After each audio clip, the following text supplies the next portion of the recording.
ప్రతి విజయం వెనుక ఉంటుందో మహిళ వెలుగుల్ని పంచి కరిగే కొవ్వొత్తిలా ఆ వెలుగే సత్యం శివం గుర్తిస్తే నీదే జయం ఒక మగువ శాపంతో పసివాడే గగనం ఒక మహిళా శపథంతో పొణికిల్ది భువనం మధురం నీ చరితం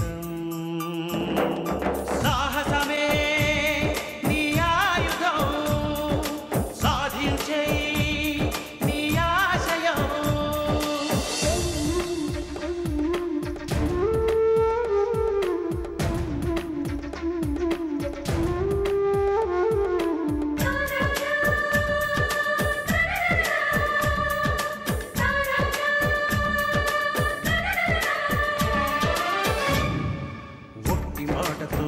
నాటికి రాదు రాదు జయము చిత్తశుద్ధితో చెమట ఓర్చితే అందదా విజయము పిడుగు రాలిన అడుగు ముందుకు వేయుటే ధైర్యము మనసు చూపిన మార్గం మొదలక సాగని పయనము అంతులేనిది నీ సహనము సాటి లేనిది నీ త్యాగము బతుకు బాటలో ఎన్ని వెతుకులాటలో మలుపు మలుపునా ఎన్ని ఆటుపోటులో గెలుపే నీ ధ్యేయం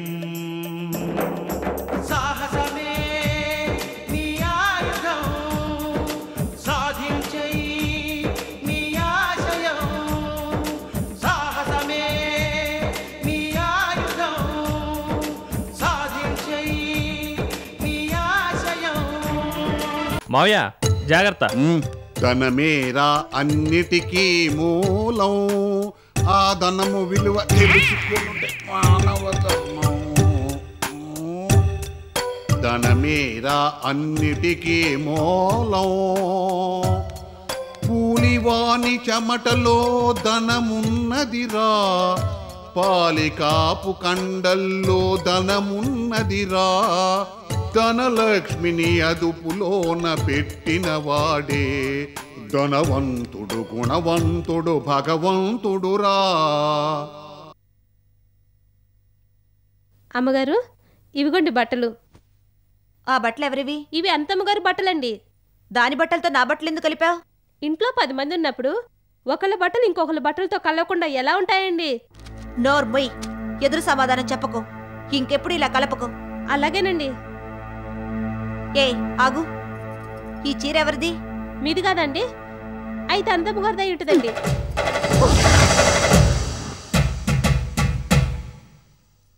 ఏయ్, నా చీర విసురుకొట్టేందుకు? ఎందుకా? నా బట్టల్లో కలిసినందుకు. కలిసినంత మాత్రాన విసిరి కొట్టాలా? విసిరి కొట్టడమే కాదు, ముక్కలు ముక్కలుగా చింపి పోగులు పెట్టాలి. అలా చేయనందుకు సంతోషించు.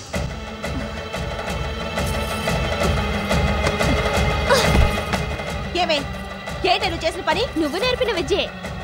మర్యాదగా నా బట్టలన్నీ శుభ్రంగా మడతపెట్టి నా చేతుల్లో పెట్టు.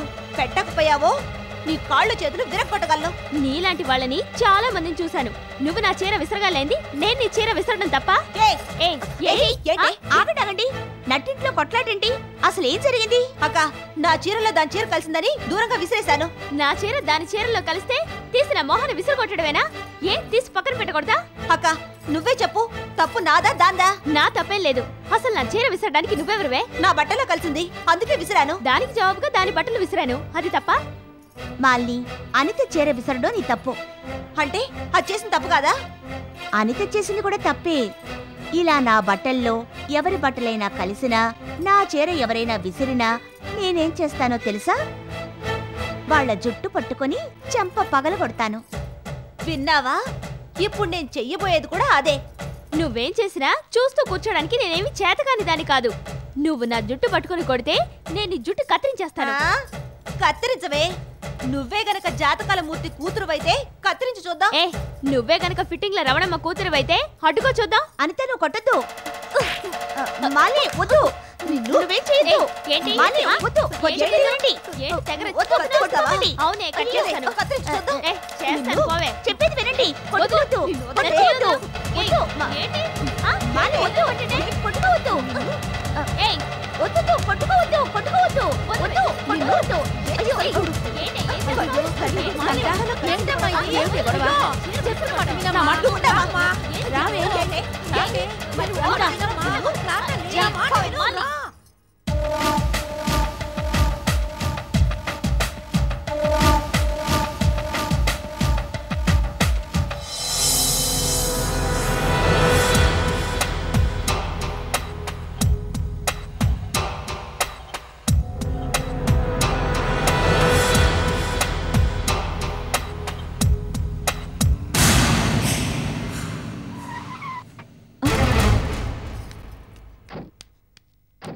ఇందు అరెస్ట్ కావడానికి పగడ్బందీగా వ్యూహం పనితే ఇందు సేఫ్గా వస్తోందేమిటి?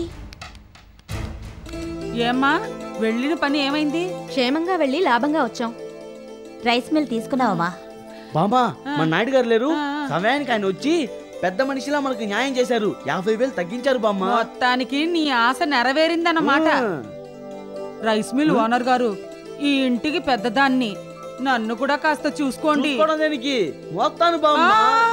ఓరి నాయనో.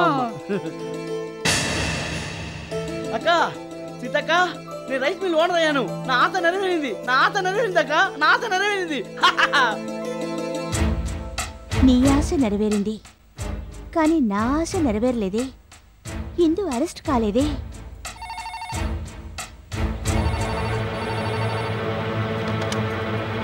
హలో హలో, సీత గారు ఉన్నారా? సీతనే మాట్లాడుతున్నాను. మీరెవరు? 3 టౌన్ పోలీస్ స్టేషన్ నుంచి ఇన్స్పెక్టర్ రాఘవన్ మాట్లాడుతున్నాను. దేనికి సార్? బలరాం మీకు ఏమవుతాడు? మా నాన్న. మీ నాన్నగారు 50 లక్షల దొంగ నోట్లు తీసుకెళ్తూ మాకు పట్టుపడ్డారు.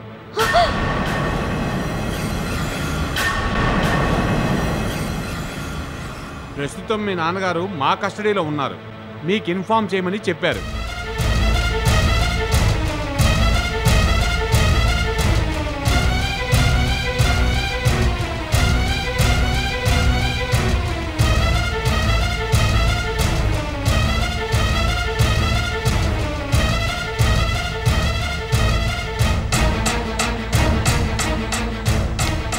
ఇక్కడే ఉండు. అలాగే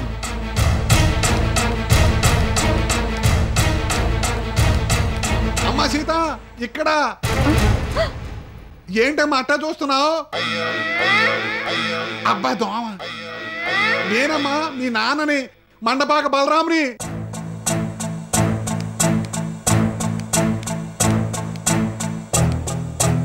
అమ్మ సీత, చూసావామా మీ నాన్న పరిస్థితి? ఆ ఇన్స్పెక్టర్ని కాళ్ళ ఏళా పడి బతిమాలుకోబట్టి కనీసం ఒంటి మీద ఈ బట్టలన్నా ఉంచాడు. లేకపోతే వ్యవస్థ నుండి చేసి ఎరగొట్టేవాడు. అసలేం జరిగింది నాన్న? ఇందు జైలుకి వెళ్ళబోతుందన్న ఆనందంలో 2 పెగ్గులు తాగి అల్లుడు ఆఫీస్కి వెళ్ళానమ్మా. వినోద్ మనకి ఇవ్వాల్సిన డబ్బులు తిరిగి ఇచ్చేశాడని చెప్పి అల్లుడు ఓ గోన్ సంచి చూపించాడు. అల్లుడు, ఇంత డబ్బు ఆఫీసులో ఉండటం మంచిది కాదు, ఇంటికి పట్టుకెళ్ళిపోతాను అని చెప్పాను. కానీ అల్లుడు ఒప్పుకోలా. అల్లుడిని బలవంతంగా ఒప్పించానమ్మా. మనకు రావాల్సిన డబ్బులు మనకు వచ్చేసినాయి కదా. ధర్మారావు గారి ఇంటి ఇలవేల్పు. ఇందు జైలుకి వెళ్ళబోతుందన్న ఆనందంలో అవి మనమిచ్చిన దొంగ నోట్లే అని తెలియక ఆ గోని సంచి నెత్తిని పెట్టుకుని ఆనందంగా పాట పాడుకుంటూ డాన్స్ చేసుకుంటా రోడ్డు ఎమ్మటే వస్తున్నానమ్మా. ధనమేరా అన్నిటికీ మూలం, ఆ ధనము ఎలవ తెలుసుకొనుటే మానవ ధర్మం. ధనమేరా అన్నిటికీ మూలం. ఎవరయ్యా నువ్వు? ఇదేదో నీ సొంత రోడ్డుకు అటు ఇటు సభ ఎవరైతే నీకెందుకయ్యా? నువ్వేమన్నా ఈ రోడ్డుకి వాచ్మెన్? మీద మూటంటే కాదు సామాను. ఆ సామాను పూసాము నాకెందుకని జాగ్రత్తగా అసలే రోజులు వాలేదు. ఆ సంగతి సరే గానీ నెత్తి మీద చూసుకో, జుట్టు ఊడిపోతుంది. వెళ్ళవయ్యా. కూలివాని చెమటలో ధనమున్నదిరా. ఎవరయ్యా నువ్వు? ప్రముఖ పారిశ్రామికవేత్త అడబాల ధర్మారావు గారి బామ్మర్దిని, 2 టౌన్ ఎస్ఐ ఉదయ్ కుమార్ కి బావని. సరే గాని ఆ నెత్తి మీద ఉన్న మూటేంటి? నా నెత్తి మీద ఏముందో అడగటానికి నువ్వెవడవయా? మర్యాదగా చెప్తావా లేదా? మర్యాదగా నాకు దారిస్తావా లేదా? ఇవ్వకపోతే పక్క నుంచి వెళ్ళిపోతాం. ఏయ్, ఆ మూటలో ఉన్నదేంటో చెప్తావా లేదా? చొక్కా వదలవయా. వదులు వదలవయా. 2 టౌన్ ఎస్ఐ గారి బామ్మర్ది నేను చెప్పిన తర్వాత కూడా చొక్కా పట్టుకున్నావంటే నీకు ఎంత ధైర్యం ఉండాలి? అసలు నువ్వెవడవయా? 3 టౌన్ ఇన్స్పెక్టర్ని. గాడిది గుడ్డేం కాదు. యూనిఫామ్ లేకుండా ఇన్స్పెక్టర్ అని చెప్తే నమ్మటానికి నేను ఎర్రి పప్పని అనుకున్నావా? కార్డు చూపించినంత మాత్రం చేత భయపడిపోతాను అనుకున్నావా?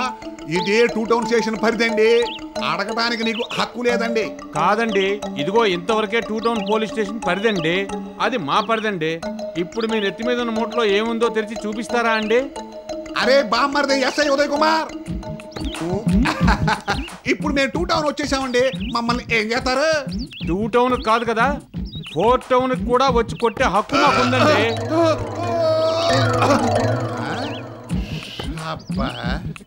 ఇప్పుడు తమరు మా 3 టౌన్కి వచ్చి పడ్డారండి. ఇక మోటిప్పుతారా అండి? మీరు ఏ టౌన్కి వచ్చి కొడితే మాకేంటండి, మీరే వచ్చి మోటిప్పుకోండి.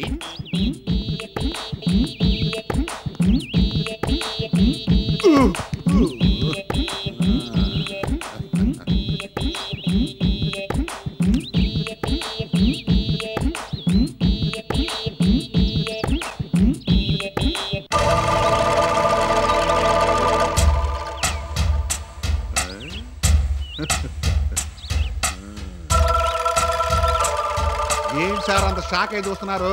ఇంత కరెన్సీ ఎప్పుడు చూడలేదా? యారా, కారులో తీసుకెళ్తే మేము పట్టుకుంటామని గోన్ సంచిలో మోసుకెళ్తున్నామేంట్రా ఈ దొంగ నోట్లు? ఏంటి సార్ ఇవి దొంగ నోట్లా? అవునండి. అదమ్మా జరిగింది. మనం వదిలిన బాణం తిరిగి వచ్చి మనకే గుచ్చుకున్నట్టుగా మనం పంపించిన దొంగ నోట్లు తిరిగి తిరిగి చేతులు మారి మళ్ళీ మనకే వచ్చినాయి ఏంటమ్మా? అసలు ఈ తిరకాసు ఎలా జరిగిందంటావు? అమ్మా సీత, ఈ సంగతి ధర్మిగాడింటూ ఎవరికైనా తెలిసిందంటే నా గుండు గీకించి సున్నబొట్లు పెట్టి గాడిద మీద మళ్ళీ మన రామాపురం పంపించేస్తారమ్మా. ఒరే బలరాం, ఏంట్రా అక్కడ సౌండ్? అబ్బే ఏం లేదు సార్, నన్ను చూడటానికి మా అమ్మాయి వస్తే మాట్లాడుతున్నానండి అంతే. అమ్మా సీత, ఆ నీటి ఏనుగు గాడి నన్ను అరెస్ట్ చేసింది. ఆడితో మాట్లాడి ఎట్టా కొట్టని బయటకు వచ్చేలా చూడమ్మా.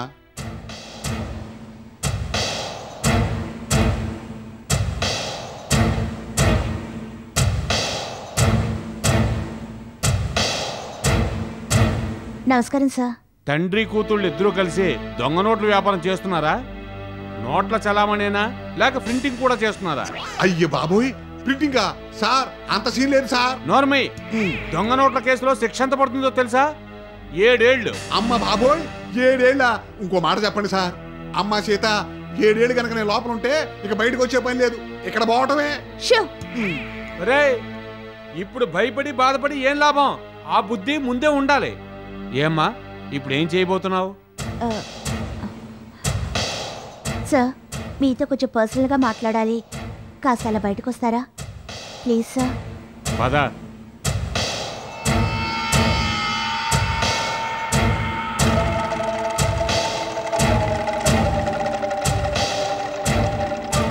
సార్, నిజానికి మా నాన్నకి ఏం తెలియదు. నోర్మై, అలా అంటేనే నాకు మండుద్ది.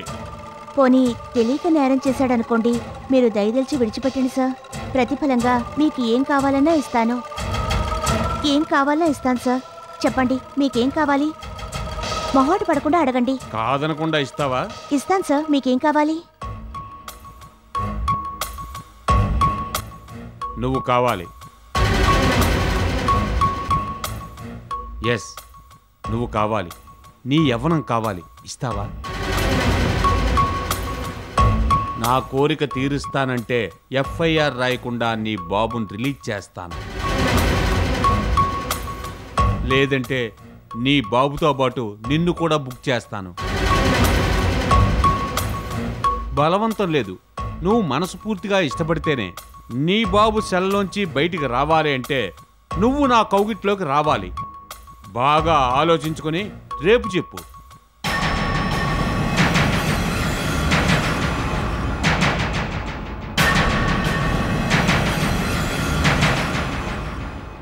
త్రీ టౌన్ ఇన్స్పెక్టర్ రాఘవ్ గురించి నీకు తెలీదమ్మా.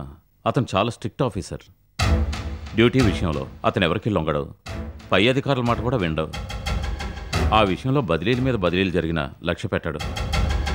డబ్బుకి లొంగడు, స్నేహితుల మాట వినడు, ఉద్యోగ బాధ్యతలో బంధువుల సిఫార్సులు కూడా పట్టించుకోడు. ప్రతి మనిషికి ఏదో ఒక బలహీనత ఉన్నట్టుగా రాఘవ్ కూడా ఓ బలహీనత ఉంది. దాని గురించి నీకు చెప్పడం అంత బాగుండదు. పర్వాలేదు, చెప్పండి మావయ్య. అతను స్త్రీలోడమ్మా. ఆడదాన్ని ఆశించడమే అతనికున్న ఏకైక బలహీనత.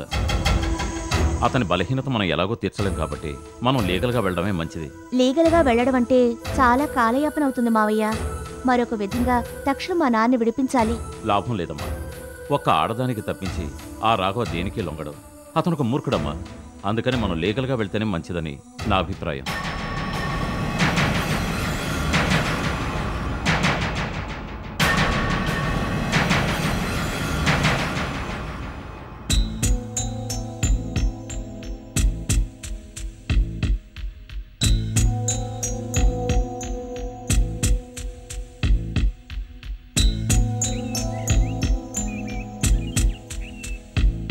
మేడం మేడం మేడం ఎవరు? నమస్కారం మేడం. నమస్కారం. మీరు ఇన్స్పెక్టర్ గారి భార్య కదూ? అవును. ఇంతకీ మీరెవరు? నేను లోపలికి రావచ్చా? రండి.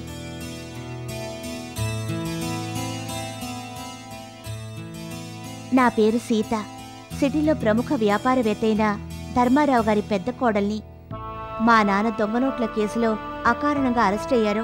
అరెస్ట్ చేసింది మీ వారే. మీకు ఏం కావాలంటే అది ఇస్తాం, కేసు పెట్టకుండా మా నాన్న వదలండి అని ఎంతగా బతిమాలుకున్నా మీ వారు ఒప్పుకోవడం లేదు. సాటి ఆడదాని బాధ ఆడదానికే అర్థమవుతుంది. మీరే పూనుకొని పుణ్యం కట్టుకోవాలి. మా నాన్న విడిపించాలి. దానికి మీకెంత సొమ్ము కావాలన్నా ఇస్తాను. ఇవి చేతులు కావు.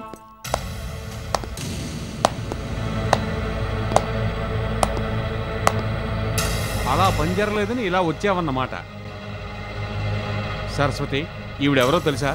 ఏ కేసు లేకుండా మా నాన్నను విడిపిస్తే ఒక రాత్రంతా మీతో గడుపుతాను అంటూ స్టేషన్లో నా మీద పడిందని చెప్పానే, ఆ సీతే ఈ సీత. ఏమే, నీకు నా మొగుడే కావాల్సి వచ్చాడా? మీ నాన్న కోసం నీ శీలాన్ని తాకట్టు పెడతావా? నా భర్త శ్రీరామచంద్రుడే. పవిత్రమైన సీత పేరు పెట్టుకొని శూర్పణఖలా దిగజారుతావా? నువ్వు ఒక ఆడదానివేనా? పెద్దింటి పెద్ద కోడలని గొప్పగా చెప్పుకుంటున్నావు. నువ్వు చేసే పని ఇదటే? ఛీ, నీ బతుకు పాడుగాను. శ్రీజాతికి కళంకం తెచ్చే పనులు చేస్తావటే? నా మొగుడు నిప్పులాంటి వాడే. నీలాంటి 100 మంది అందగత్తెలొచ్చి మీద పడినా మా ఆయన చెలించడే. ఇంకా ఏ మొహం పెట్టుకొని నిలబడ్డావే? పోవే బయటికి. ఏ సరస్వతి, ఆ పాపాత్మురాల మీద నీ చేయి పెడితే ఆ పాపం నీకు చుట్టుకుంటుంది. ముందురా. సరస్వతి, నా మాట రా. సరస్వతి, చెప్తున్నాను కదా, నా మాట మా ఆయన మీద పడిందో నీ గుడ్లు పీకేస్తాను. జాగ్రత్త. సరస్వతి రా. రమ్మంటుంటే రా సరస్వతి, నా మాట విను. జాగ్రత్త. పోవే, పో బయటికి.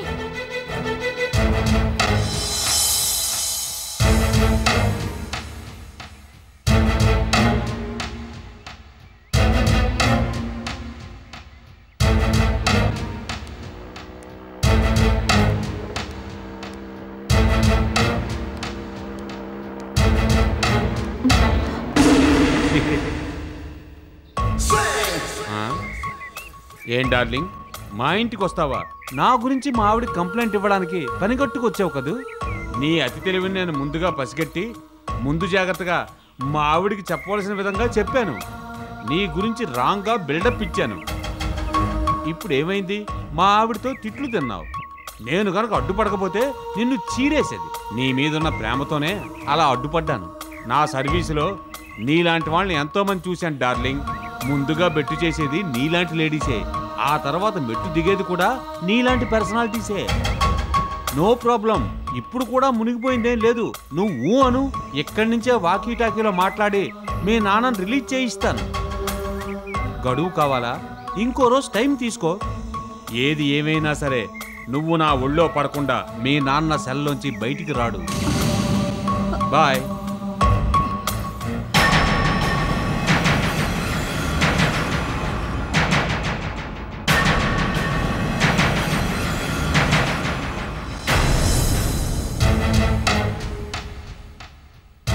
ఏది ఏమైనా సరే నువ్వు నా ఒళ్ళో పడకుండా మీ నాన్న సెల్లోంచి బయటికి రాడు. ఏది ఏమైనా సరే నువ్వు నా ఒళ్ళో పడకుండా మీ నాన్న సెల్లోంచి బయటికి రాడు.